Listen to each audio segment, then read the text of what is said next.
దూత media power of news. Welcome to Dhoota media. ఈ రోజు మనం ఆన్లైన్ బెట్టింగ్ యాప్ల గురించి, వాటి ద్వారా జరిగే మోసాల గురించి, వాటి నుంచి బయటపడే మార్గాలు ఏంటనే అంశాలపై వివరంగా తెలుసుకునే ప్రయత్నం చేద్దాం. ముందుగా ఆన్లైన్ బెట్టింగ్ యాప్లు అంటే ఏంటి అనేది చూద్దాం.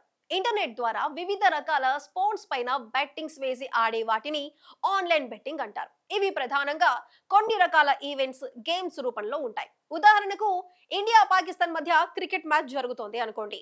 అందులో ఇండియా గెలుస్తుంది అని కొంతమంది కొంత అమౌంట్ బెట్టింగ్ వేస్తే, ఇంకొంతమంది పాకిస్తాన్ గెలుస్తుంది అని డబ్బు కడతారు. ఇందులో గెలిచిన వారికి వారు కట్టిన డబ్బుని బట్టి అదనపు లాభం వస్తుంది. అయితే ఈ తతంగం అంతా ఒక మొబైల్ యాప్ లేదా వెబ్సైట్ లో జరుగుతుంది. ఓనర్ ఎవరో తెలియదు, ఆఫీస్ ఎక్కడో తెలియదు, కానీ కోట్లలో బిజినెస్ జరుగుతుందంటే మీరు నమ్ముతారా? అయితే ఇది కేవలం క్రికెట్ మ్యాచ్లకే పరిమితం కాలేదు. ఫుట్బాల్, ఎన్నికల ఫలితాలపై బెట్టింగ్ చేయొచ్చు, కాసినో గేమ్స్ ఆడొచ్చు, మినిమం 100 రూపీస్ డిపాజిట్ చేసి ఆడొచ్చు, మాక్సిమం లక్షల్లో ఉంటుంది. అయితే ఈ యాప్ నిర్వాహకుల టార్గెట్ ఎవరంటే, అత్యాశకు పోయి తక్షణ లాభాలు, తక్కువ డబ్బుతో ఎక్కువ డబ్బుని సులభంగా సంపాదించాలనుకునేవారే. వీరంతా కూడా చిన్న చిన్న జాబ్స్ చేసుకొని నెల జీతంపై ఆధారపడిన వారే అవ్వటం మరింత బాధాకరం. ఈ యాప్లు ప్రారంభంలో వినియోగదారులకు చిన్న మొత్తాల్లో గెలుపొందే అవకాశం ఇస్తాయి. అంటే 100కు 200, 500కు 1000 ఇస్తూ నమ్మిస్తారు. ఆ 1000 కాస్త 2000 అవుద్ది, 2000 కాస్త 4000 అవుద్ది. దీంతో బెట్టింగ్ ఆడేవారు అత్యాశకు పోయి ఎక్కువ డబ్బు పెడతారు. కానీ ఎక్కువ డబ్బు పెట్టిన తర్వాత ఆల్గరిథంలు మారతాయి. అప్పటి వరకు గెలుస్తూ వచ్చిన వారు ఓడిపోవటం మొదలవుతుంది. ఇందులో కూడా రకాలున్నాయి. గెలిచాక ఓడిపోవటం ఒక మోసం అయితే, గెలిచాక డబ్బు ఇవ్వకపోవటం ఇంకో మోసం. అంటే మీరు బెట్ వేస్తే మీ డబ్బు డబుల్ అవుతుంది, కానీ విత్డ్రా చేయడానికి రాదు. కస్టమర్ కేర్ వాళ్ళను అప్రోచ్ అయితే రెస్పాన్స్ ఉండదు. ఆటోమేటెడ్ మెసేజెస్ తో అర్థం పర్థం లేని జవాబులు ఇస్తారు. మరికొన్ని యాప్లు అయితే ఏకంగా వినియోగదారుల బ్యాంకు వివరాలను సేకరించి మనీ లాండరింగ్ లేదా సైబర్ నేరాలకు ఉపయోగిస్తాయి. ఇవన్నీ చైనీస్ ఫ్రాడ్స్టర్లు, విదేశీ ఆపరేటర్లతో నిర్వహిస్తారు. వీరు మన దేశంలోని యువతను టార్గెట్ గా చేసుకుంటారు. ఈ యాప్లకు బానిసలైన వారు అధిక వడ్డీలకు అప్పులు తీసుకుని ఆడతారు. బంగారం, బైక్స్, కార్స్ తనఖా పెట్టి డబ్బు తీసుకుంటారు. వీరి మైండ్ సెట్ ఎలా ఉంటుందంటే, ఉదాహరణకు ఒకడొక 10,000 అప్పు తీసుకొని అందులో 1000 రూపాయలు పెట్టి ఆడతాడు. ఈ రోజు ఎలాగైనా 10,000 సంపాదించాలి, అప్పు తీర్చేయాలి అని అనుకుంటాడు. అవి పోతాయి. లేదా ఆ 1000 2000 అయితే అవి తీయకుండా 5,000 చేయాలనుకుంటాడు. మొత్తం పోగొట్టుకున్నాక అయినా ఆడడం ఆపుతాడా అంటే ఆపడు.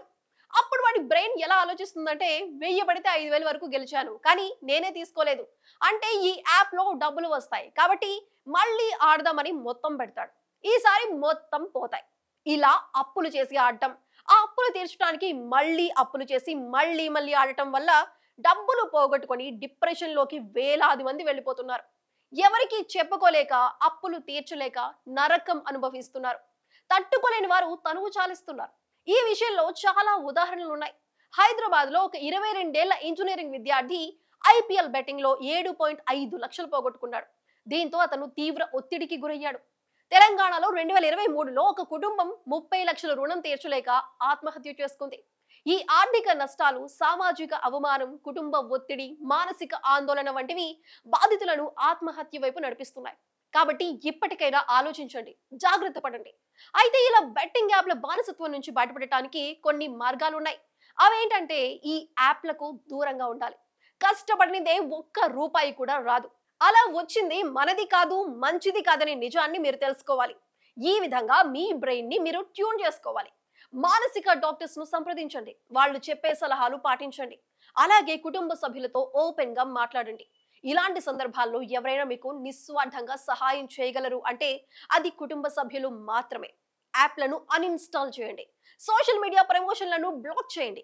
వీలైనంత వరకు సెల్ ఫోన్ ను దూరం పెట్టండి. బుక్స్ చదవండి. నచ్చిన ప్రదేశాలకు వెళ్ళండి. మెల్లమెల్లగా బయట ప్రపంచాన్ని అర్థం చేసుకోవటం స్టార్ట్ చేయండి.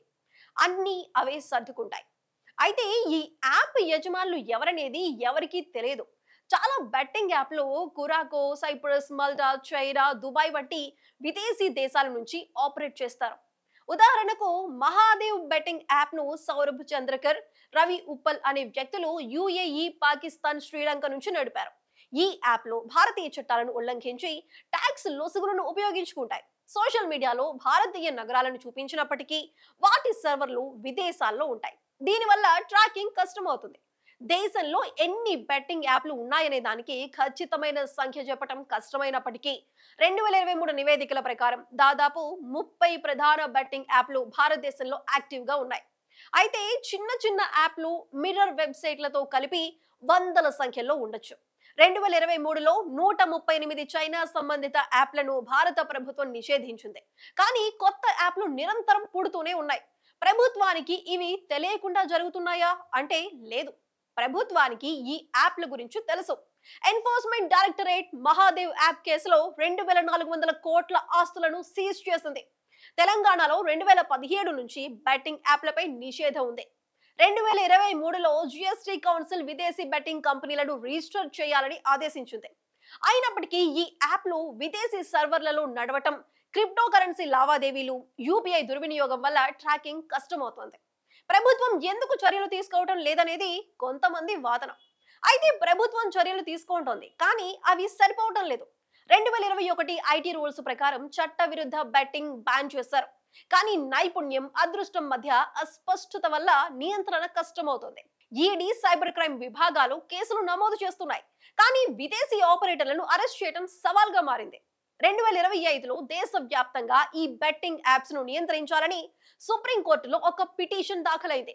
దీనిపై కేంద్ర స్పందన సుప్రీంకోర్టు కోరింది. సెలబ్రిటీలు, ఇన్ఫ్లుయెన్సర్లు ఈ యాప్లను ప్రమోట్ చేయడం కూడా సమస్యను మరింత తీవ్రతరం చేస్తోంది. సినిమా, స్పోర్ట్స్ సెలబ్రిటీలు ప్రమోట్ చేయడం వల్ల సామాన్యులు నిజమనుకుని నమ్మి నిండా మునిగిపోతున్నారు. ముందు వీళ్లను అరెస్ట్ చేయాలి. ఒకటి గుర్తు పెట్టుకోండి, సినిమా హీరోలు ఒక యాడ్ లో సబ్బు గురించో, పేస్ట్ గురించో లేదా ఒక కూల్ డ్రింక్ గురించో చెప్పారు అంటే అది డబ్బు కోసమే తప్ప అదే వాళ్ళు వాడుతారు అనుకోకండి. చివరిగా నిజాన్ని గ్రహించండి. ఈ బెట్టింగ్ యాప్లు సమాజంలో ఆర్థిక, మానసిక నష్టాలను కలిగిస్తున్నాయని గుర్తించండి. For more updates keep watching Dhoota media. For more updates, please subscribe Dutta Media.